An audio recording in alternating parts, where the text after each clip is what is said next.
اعوذ باللہ من الشیطان اللعین الرجیم بسم اللہ الرحمن الرحیم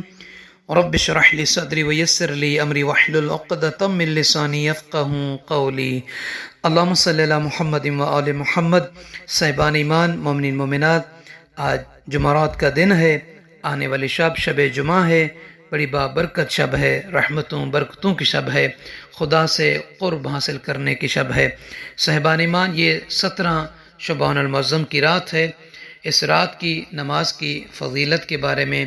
آقا دو جہاں حضرت محمد مصطفیٰ صلی اللہ علیہ وآلہ وسلم کا ایک فرمان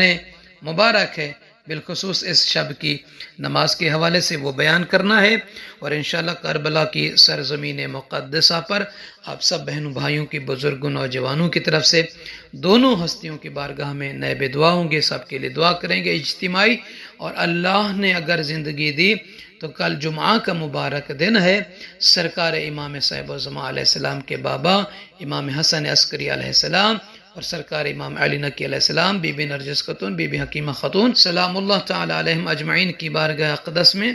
آپ سب کی طرف سے نائب دعا ہوں گے۔ مقام سرداب پر بھی آپ سب کے لیے سلامتی کی دعا کریں گے، اور اس کے بعد بلد میں جائیں گے جناب سید محمد ابن امام علی نقی علیہ السلام کی بارگاہ میں، اور اس کے بعد کاظمین امام موسیٰ کاظم، امام جواد علیہ السلام کی بارگاہ میں۔ تو صاحبان ایمان، آئیے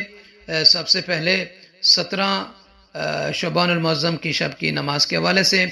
اللہ کے نبی حضرت محمد مصطفیٰ صلی اللہ علیہ وآلہ وسلم فرماتے ہیں کہ وَمَنْ صَلَّى فِي اللَّيْلَةِ السَّابِعَةِ عَشْرٍ مِنْ شَعْبَانَ رَكْعَتَيْن، کہ جو بندہ جو کنیز 17ویں شعبان المعظم کی شب میں یہ 2 رکعت نماز پڑھے، نیت کریں گے کہ 2 رکعت نماز 17ویں شب شعبان کی پڑھتا ہوں یا پڑھتی ہوں قربتاً الی اللہ، اللہ اکبر کہنے کے بعد پہلی رکعت میں اور دوسری رکعت میں سورہ الحمد کے بعد 71 مرتبہ جو ہے 71 مرتبہ جو ہے سورہ توحید یعنی قل هو اللہ احد کی تلاوت کرنی ہے پہلی رکعت میں، اور دوسری رکعت میں سورہ الحمد کے بعد 71 مرتبہ سورہ توحید کی تلاوت کریں۔ فرماتے ہیں حضرت محمد مصطفیٰ صلی اللہ علیہ وآلہ وسلم کہ جب نماز سے فارغ ہو جائیں تو 70 مرتبہ استغفار کریں، استغفر اللہ ربی واتوب الیہ، استغفر اللہ ربی واتوب الیہ۔ جو بندہ جو کنیز اس طریقے سے اس شب میں یہ نماز پڑھے اور اس کے بعد 70 مرتبہ استغفار کرے گا، فَإِنَّهُ لَا يَقُومُ مِن مَّقَامِهِ حَتَّى يَغْفِرَ اللَّهُ لَهُ۔ فرماتے ہیں کہ جو بندہ جو کنیز اس شب میں یہ اس طریقے سے نماز پڑھے گا، وہ اپنے مصلی عبادت سے کھڑا ہی نہیں ہوگا، اٹھنے ہی نہیں پائے گا،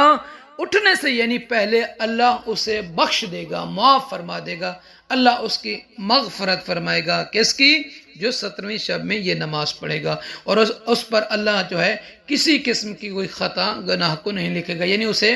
بخش دے گا۔ تو صاحبان ایمان، ہر بندے کو چاہیے کہ آقا مولا امام صاحب الزمان علیہ السلام کے ظہور پر نور کی تعجیل کریں۔ یقیناً امام علیہ السلام کی یہ عنایتیں ہیں، امام علیہ السلام کا یہ لطف ہے ہم پر کہ ہم پر مصیبتیں نہیں آتی۔ اگر امام علیہ السلام کا ذرہ لحظے کے لیے بھی ان کا وجود اس کائنات سے ہٹ جائے تو یہ کائنات درہم برہم ہو جائے، اور یقیناً جو مولا کے محب ہیں، مولا کے چاہنے والے ہیں، مولا ان سے بے خبر نہیں ہے،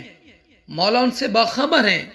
ان کی دیکھ بھال کرتے ہیں، ان کی رعایت کرتے ہیں، ان کی مدد کرتے ہیں۔ خود آقا مولا امام صاحب الزمان علیہ السلام کا فرمان ذیشان ہے، فرماتے کہ ان غیر محملین لمراعاتکم ولا ناسین لذکرکم ولولا ذالک لنزل بکم اللواء۔ فرماتے ہیں ہم تمہارے بارے میں لاپرواہ نہیں ہیں اور نہ ہی تمہاری یاد سے غافل ہیں، کیونکہ اگر ایسا ہوتا تو تمہیں بلائیں اور مصیبتیں گھیر لیتی اور دشمن تمہارے ٹکڑے ٹکڑے کر